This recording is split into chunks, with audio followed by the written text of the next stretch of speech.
Breaking news. Red Bull has finally broken its silence, expressing surprise and admiration for Yuki Tsunoda's debut performance with the main team at the Japanese Grand Prix. After a sudden driver swap with Liam Lawson, Tsunoda delivered a strong showing at Suzuka, but questions remain. Was this really the result Red Bull had been hoping for?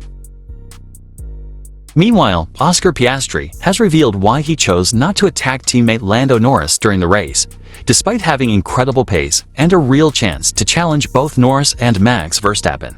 The Australian's decision has sparked debate on team orders and strategy within McLaren. Over at Ferrari, shockwaves continue after Charles Leclerc's blunt and emotional reaction to missing out on a podium in Suzuka. His statement has stirred concern inside the Scuderia, as pressure mounts heading into the next round. Let's discuss, and stay tuned until the end. The 2025 Japanese Grand Prix promised little spectacle on paper, with the frontrunners slicing through clean air in a league of their own and the rest of the pack struggling to spark any overtaking fireworks. But amid the tactical stalemate, one storyline stood out. Yuki Tsunoda's unexpected debut for Red Bull Racing at his home race, no less, replacing Liam Lawson in a sudden driver shuffle that left the paddock abuzz. The move raised eyebrows. Tsunoda, long regarded as a fiery and talented driver within the Red Bull stable, had impressed in flashes with the Racing Bulls, but was this mid-season promotion truly warranted? And more importantly, had he done enough to keep the seat? Starting 5th-10th on the grid, the odds were stacked against the Japanese driver from the outset. Suzuka is notoriously unforgiving when it comes to overtaking opportunities, a fact that played out over 53 laps of intense tire management and track position warfare. Yet, to his credit, Tsunoda carved his way up to 12th, picking off a handful of cars with the precision and aggression that have become something of a signature for the 24-year-old. Still, it wasn't enough to breach the points-paying positions, and by F1 standards, that's often the difference between applause and ambivalence. More critically, Red Bull's expectations are sky-high, especially when you're in the seat formerly occupied by a man like Liam Lawson, who, despite his solid racecraft, had failed to bolster the team's championship haul in recent rounds. With the dust settling at Suzuka, the focus swiftly turned to Red Bull's debrief room.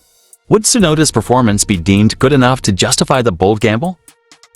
Few voices carry more weight in answering that question than Helmut Marko, Red Bull's long-standing motorsport advisor and one of the sport's most brutally honest critics. Known for his no-nonsense assessments, Marko's reaction was surprisingly upbeat. Overtaking here is incredibly difficult. He drove a solid race, but it shows how important qualifying is, Marko told Sky Germany, in what could almost be considered glowing praise by his standards. That theme of qualifying being Tsunoda's undoing echoed in his interview with media, where he added, "It was good. It was just unlucky that in Q2 he had this mistake. But otherwise, it was fine."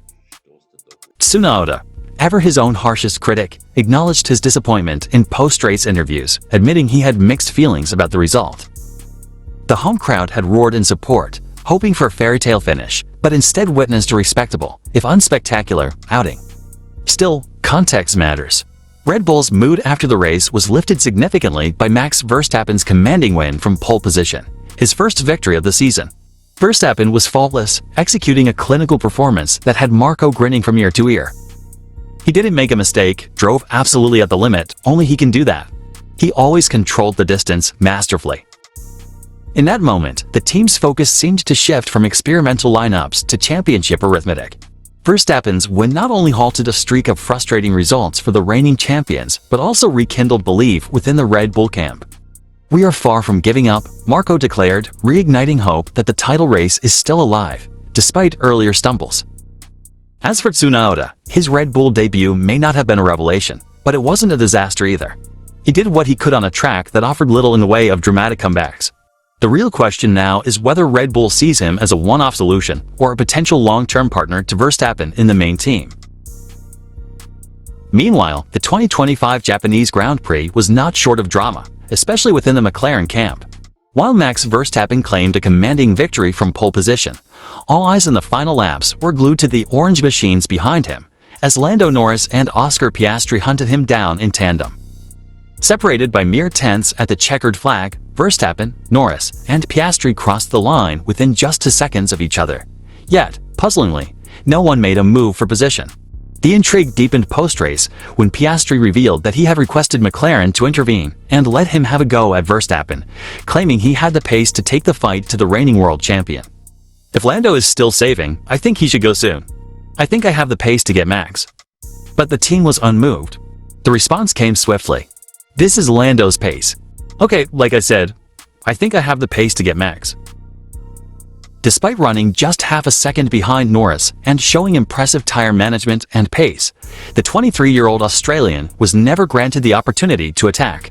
In the end, he finished a mere 7/10 behind his teammate, frustrated but composed. Speaking after the race, Piastri didn't allow emotions to bubble over. There wasn't much, to be honest. For me, I felt like I had really strong pace and felt like if I had the track position, I could go and get Max. His tone wasn't accusatory, just honest. But that's what happens when you qualify behind, unfortunately, he added with a shrug. So yeah, I at least asked the question, and I think that was a fair response. I think it was a good race, and that's how we want to go racing. Indeed, the comments suggested a team-first mentality. But there was a faint trace of what if lingering beneath the surface, particularly when the matter resurfaced during the post-race press conference. Asked point-blank whether he believed he had a realistic shot at Verstappen had Norris ceded position, Piastri responded with quiet assurance. I said what I felt. Clearly the team were happy with the way things were. I mean, if I was in Lando's position, I would also be pretty happy with the way things were. So that's fine. Just said what I felt in the car, and yeah, that's how we want to go racing. Despite the team orders, or lack thereof, Piastri's performance in Japan was yet another sign of his growing maturity and raw talent. He currently sits third in the Drivers' Championship, just 13 points behind Norris, who now leads the standings for the first time in his Formula One career. Meanwhile, Ferrari rocked by Leclerc's brutal reality check after Suzuka struggles. Ferrari's hopes of bouncing back after their double disqualification in China were dashed in Suzuka, with Charles Leclerc finishing a distant fourth and openly admitting the SF25 lacked the pace to fight for a podium. Leclerc, who started on medium tires and switched to hards on lap 21, spent most of the race isolated as Max Verstappen and the two McLarens pulled away. It was a bit of an annoying race. I was completely on my own. The guys in front were too quick. The car just doesn't have enough performance.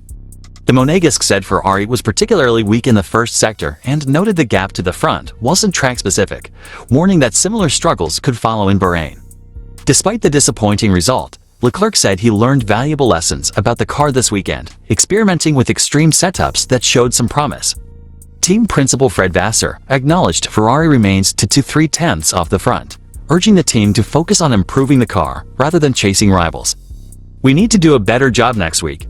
The gap doesn't matter, we must extract more from the car. Ferrari sits a distant fourth in the standings, with just 35 points from 3 races. A long season lies ahead, but for now, podiums remain out of reach.